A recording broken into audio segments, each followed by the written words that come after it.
Leaders. So remember my terminology. Go back and look at the basic terminology, which is one of the first videos that's in this playlist.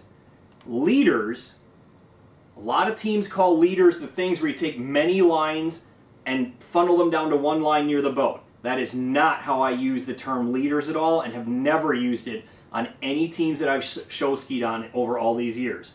A leader is something that lead lines or leads typically a single rope to make a stagger. So leaders are usually used for things like strap doubles lines, swivel lines, trios lines are where you most often see them, although they can be used in a few other acts as well, and they create the staggered effect behind the boat. That's a leader line, or leaders.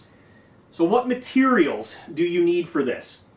It depends on what you're pulling, and I ask you to really think about what you're pulling. If you are the rope person on your team and you're making these and you're not a show director, you need to go talk to your show director first before you make these and say, hey, how much are we putting on these set of leaders that you're going to make? What kind of weight are we putting on them? How many people? Get some idea of that. Usually you can make leaders out of regular ski rope. So something like show ski tack, poly E, HDPE, all of those are typically good for leaders, unless you're going to use a leader and you're going to put a lot of weight on it. Here's a perfect example where I begin to question what type of material I need.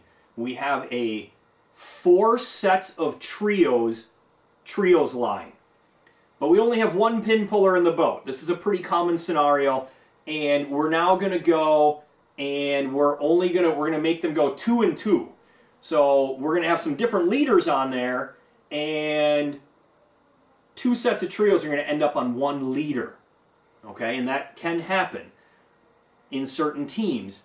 And now all of a sudden you're looking at 6 people on regular ski rope. That's a lot. That's a lot, especially on the pull off the dock.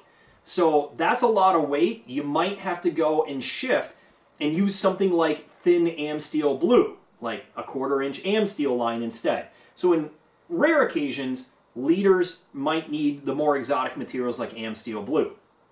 But normally you're looking at just regular ski rope for that. Leader lengths to create the stagger. How long should they be? Well, there's typically 3 measurements across the teams. It's either 3 foot, 5 foot, or 7 foot, depending on what you want to do. And again, here's a situation where you really need to talk to your show director ahead of time before making these. Visually, to the crowd, to the judges, if you can do a 7-foot stagger, it looks more impressive. Personally, I think it's far more impressive to do a bigger stagger than a shorter one. And if you are a smaller team and you might only have 1 or 2 or just maybe max 3 levels of stagger, 7 feet is just fine and you'll be good. You also, though, need to think of this from the boat driver's point of view. The longer the line you put back there, the harder it is for them to get that act around a turn. And so, typically when you're doing staggers, you're talking about something like a variety act or a big act or a montage act or something like that, where you're going to have multiple boats running and a lot of people on the water. And if now you make this so long because you have 5 levels of stagger all at 7 feet, holy cow, that driver is going to struggle to get that around a turn and bring it back into show course safely and on time and when you want it there. So that's where you have the 5-foot or 3-foot staggers. So a perfect example might be a big swivel line. Like maybe you have some really talented swivel skiers and every single one of them is on a different tier of stagger going back, and you've got 7 of them. And they're all going to rock some overheads or something. More power to you, but that's where I suggest where you probably want more like the 3-foot stagger lines so it doesn't get so far behind the boat as to become unreasonable. But if you have maybe 3 doubles couples, and that's it, that's what you do. You have 3 doubles couples and they're going to do a seat one way and a side step the other way, great, go for a 7-foot stagger. It's going to look really nice and it's going to make that smaller act look more impressive because it's going to have a bigger stagger. So that's where you can do the 7-footers, and it still shouldn't be a problem for the boat driver to turn that. So those are some suggested lengths, but it really needs to be customized to your team and what you're doing. This section of the video is going to show you how to make a basic leader, and the nice part is they're super easy to make. Some of the easiest ropes, it's essentially like making a main line. So if you look back at the main line sections, it's the exact same thing, just shorter. Here's my caution right here though. There is a section after this about labeling, identifying, and creating a system to communicate to the rest of your team about what the leaders do and how to either label or color code them. Make sure you please watch that section and internalize it and ask questions of other more experienced people if you don't understand it, because I have seen stupid injuries happen from people grabbing the wrong leaders during shows or tournaments in a rush and not using the right ones, and you get people hurt for stupid reasons when they should have been able to avoid it. So that's coming after this. Here's how to make a basic leader. So I have talked to my show director. I have determined that we're going with 5-foot leaders.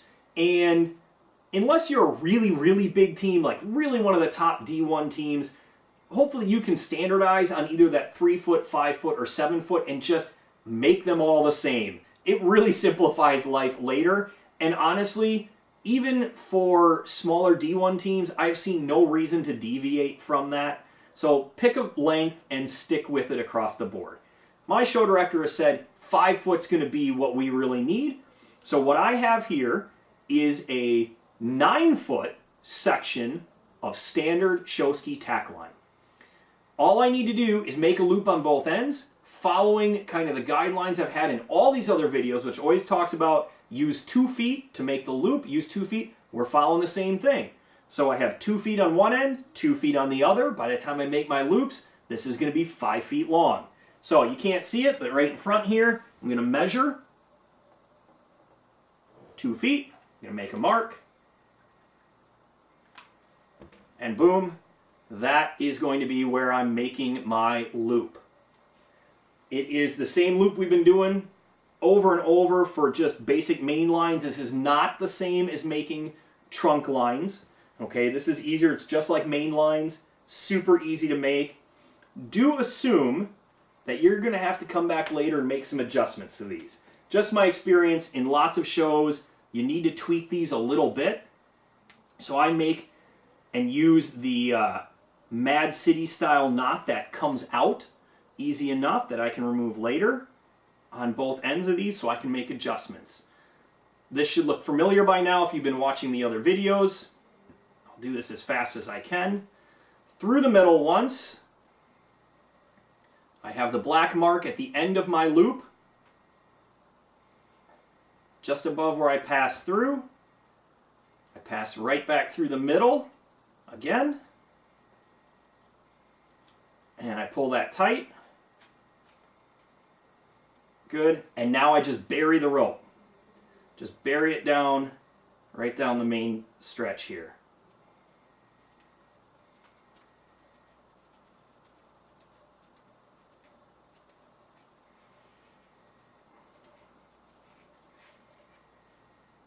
There we go. Get my fit out of there, and I'm done. I do that on both ends. So let's time jump right here, and we'll do the other end quick, but I'm going to time jump over that. All right, we're back from a little time jump, and I've got a loop now on both ends, ready to go, and this is all this is. This is a leader. It's 5 feet long. All right, that's 5 feet. And so now I would just make a few of these. And once I'm done, it's just a basic loop on each end. And so I would make some 5-footers. And then if 5 foot is going to be my stagger, I'd make a bunch of 10-footers. And then I make a couple of 15s as well. As many levels of stagger as I need going out in increments of 5. So let's jump into the next section and talk about the part where we need to not be dumb and label these correctly. Honestly, this is the really important section of this video on leaders, and it is about using some form of labeling system and identification that you can communicate to the rest of your team so they know what length each leader is, what tier it should be at, and they don't mess that up. I try to make it, for lack of a better term, as idiot-proof as possible. Not only do I label, I also color code. And then I make a chart that we laminate, and we somehow, wherever your ropes are, if they're on a rack, if they're hung in a trailer, if you are lucky enough to have like a clubhouse room and there's a wall and you can put this on, laminate this chart and stick it up on the wall, tack it to your rope rack, whatever you got to do. I have seen over the last 30 years way too many stupid injuries happen because people grabbed the wrong leader. And it all has to typically do with the start. And all of a sudden you grab the wrong leader, and now the boat driver is expecting you to be looking at you, and you're going to be tier 1, meaning you're coming off first. And then somebody grabbed the wrong one, and you're longer, and they're shorter, and the driver's not watching, and now they're ripping them off the dock or something, or drowning them. It doesn't matter which. You need to make sure that you communicate about this and you do the right ways. How you do this is totally up to you and your team and your leadership. Here's my best suggestion. So I'm going to take off for what we were doing in the last section of the video. We were making 5-foot tiered leaders. So here is my one I just made, this white one. It's 5 feet long. This is tier 1. Now you can also have a tier 0, which is just the ski rope. Okay, remember, I'm assuming you know enough that you're threading these on to the end of the main lines, and that's what's giving you your stagger. So what I would do typically is this, is I would create a chart, and I'll show one, an example one at the end of this, and white are all going to be 5 foot. So all the 5-footers, tier 1 are white, and then I also take electrical tape, and shockingly this stays on really well. If you're worried, use duct tape, but this honestly stays on pretty well. A 2 to 3 inch piece, wrap it tightly on each end.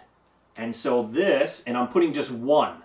So one piece of electrical tape means this is tier 1, 5 feet, and that's on my chart. Okay?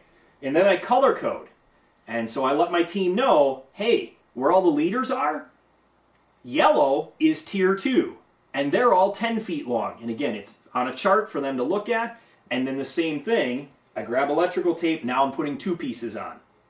And you do need to keep an eye on these. It's pretty rare it comes off in a single season. I mean, somebody would really have to drag these ropes around or mangle these things up pretty good for this to come off. As long as you stretch out electrical tape and press it on really good, it sticks really well. But again, check it. If you see some coming off, retape them if need be. All right, and here we go. All right. So here is my example. I'm color coding. Tier 1 is white. Tier 2 at 10 feet is yellow. I also have the electrical tape on them to show that visually to any skier coming and grabbing these off the rope rack, so to speak. And again, I have a chart. Please communicate. If I had a 3rd tier and I was doing it, maybe I'd make that blue. So all the blue ones are 15 feet, and they would have 3 marks on them and so on. I've gone as deep as 5 tiers on these, on different types of staggers, and I just put the same black tape markings that you see. Some teams will use little stickers. I've seen some teams spray paint the ends, and they spray paint them different neon colors to identify them. Whatever works for you, that everybody understands, that's great. That's what you need to do. Just make sure that everybody fully comprehends your system for doing all of your leaders. Here's a look at a sample chart from a team near me and what their leader system looks like. The example that you are seeing on your screen now is a chart or guide for a water ski team near me, and we just put in place a brand new leader system for them. And it follows all the guidelines that I've shown throughout the earlier parts of this video, but you can see this now in practice up on your screen. This team happened to pick a 7-foot stagger. They're not putting that many people out behind the boat at one time, so they're going with that larger stagger methodology that I was talking about earlier in the video. So tier 0, obviously that's just the main ski rope. So if we're talking, let's say, a swivel line here, they would just use a ski rope with no leader on it. That's tier 0. then doesn't matter if it's just a swivel line or any of the other acts, they have a whole bunch of tier 1 leaders, which are all 7 feet. Those happen to be red in color. They would have one piece of electrical tape around them, and so on. The next one, I know it looks weird on your screen, tier 2, they had some confetti-colored rope. It was a multicolored rope, and so those are their 14-footers. And then they have yellow as their 21-foots for tier 3, and so on. And so each of the swivel skiers that go back, this would allow for a 6-person, 7-foot staggered swivel line. And it should look really nice on the water when they get this, but this outlines then what colors they should be grabbing. Gives you a really great example of a full system of leaders in practice, in use by a team. We are on to Twinks. Twinks, I know, it's a weird name. I have no idea where it came from. It's always what I've been told these are called. I have heard some teams call these leaders. But for most of the teams I've been on, they're called Twinks. What are they? They're basically a loop. That's the best way to describe them. They are a loop of rope, obviously spliced together. The ends spliced together, cinched tight, and it will not come out.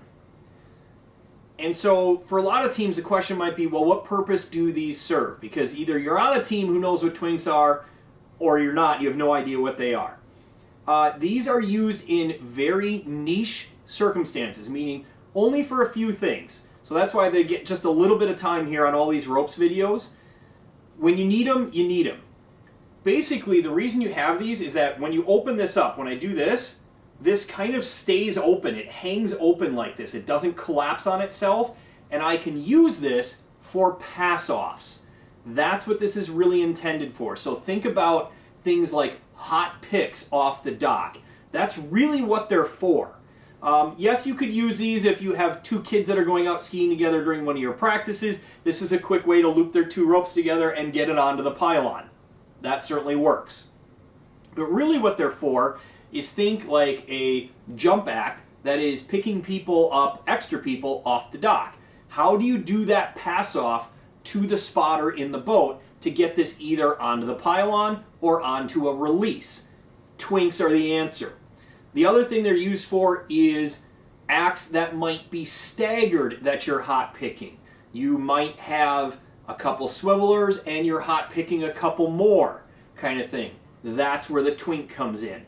It is a loop that whether you hand it, so you could have a spotter at the end of the dock basically, handing this off to another spotter that's in the boat and it stays nice and open for that person. That's one way to do it.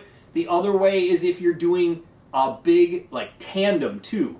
Tandem access work for, so let's say you have some skiers coming by the dock, they have a short clip onto a harness around their waist, and they have a snap link clip or whatever. They would grab this from the dock, clink, click it through, and now they're hooked up to pull that hot pick tandem off the dock. That's where you need a twink. So, what are these made out of? And then we'll jump into another section of how to actually make them. It really depends on what you're towing. For the most part, Twinks can be made out of scrap rope. So this is a really good place to use those extra rope cuttings from other things that you're making and you might have lying around. So regular ski rope, Poly E, HDPE, show ski tack, all of those are really great to make Twinks out of. Just remember their breaking strength. You're up in somewhere around the 600 to 700 pound of breaking strength type range. If you think you're going to be doing something a little crazier, like these were made specifically for hot pick tandem pyramids, a 3-tier, hot picking another 3-tier.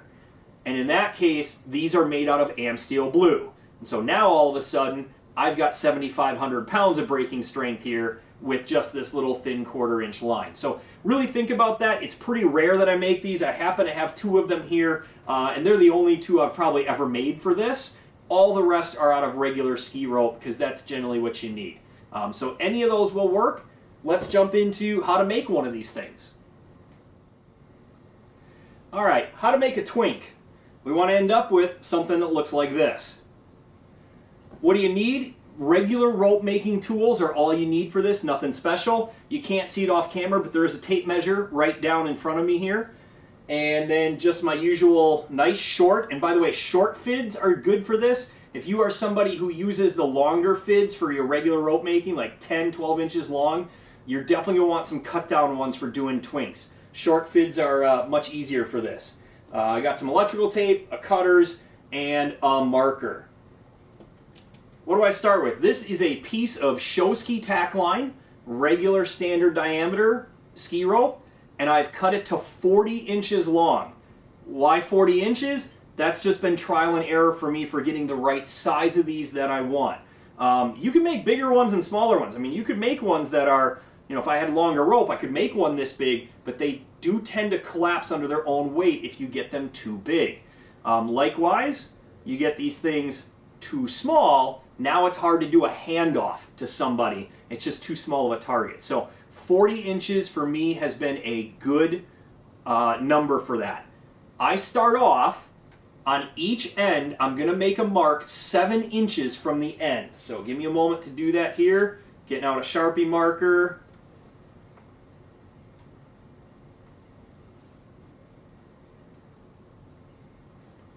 And again, I'm going 7 inches from each end. All right, and I got those marks. So you can see one right here. There we go. And that means I am now ready to tie this.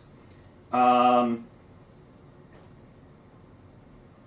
going to see me, I'm not going to shove the rope all the way inside the fin. I'm going to leave it near the end. You'll see why as I'm doing some weaving at the end.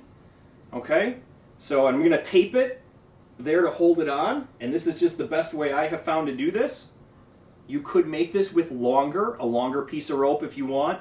If you want to get this well into the fid or use longer fids, you probably need a longer piece of rope, and instead of 7 inches, you would need to consequently go 10 or 12 or whatever, depending on how much longer you make your piece of rope. What I have found in my experience making these things and trying to do them quickly, these are usually fairly fast to make, is that I put a fid on both ends right away. And I find that helps this go faster. So I have 2 short fids, one on either end. Again, I'm not placing the rope very far into the fid at all, maybe just an inch or so, and then I'm taping it to hold it. If it pops out, I'll redo it.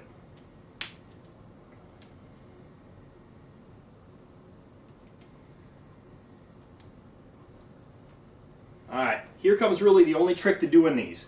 I take this end over here, and I place it directly through where the black mark is on the rope on the other end. So fit over here, there's my black mark on the other end, I'm going to come straight through there. Right through the middle of the rope, and I pull tight up until the other black mark. I want the 2 black marks to essentially meet in the middle there. That's my goal. So both, it's hard to see on camera, but both black marks are there, and they're basically right in the same spot. Now, I have it sitting just like this, and I'm going to weave it back and forth a couple of times. And I want to keep this a fairly tight weave. That's what puts tension on this and allows it to cinch on itself. So I'm right there, and I'm going to come right here. Just like that. Sorry, I did not make that first mark very good. That is my fault. I'm going to back that out just a second. Come on. There we go. All right. And right through there tight. That was my mistake. And now I'm just weaving both ends back and forth. Get at least 3 weaves to each side. All right? 3 to each side, and you should be good, and then you can bury. 2. So that's 2 already on that side, a third one. So that side's good. I got 1 on this side already. I'm going to go 2. Like that. And I'm just kind of smoothing this out with my fingers a little bit. 1 more. All right. So I've got my weaving portion done. Looks like that. Okay, you can see that. And now all I need to do is bury the rope. I just bury the rope in here just like I would finishing up any other knot for any other ski rope, and that's going to complete my my Twink. I'll probably time jump right here just so you don't need me to go through this. I'll show you one side and then I will time jump to finish this up.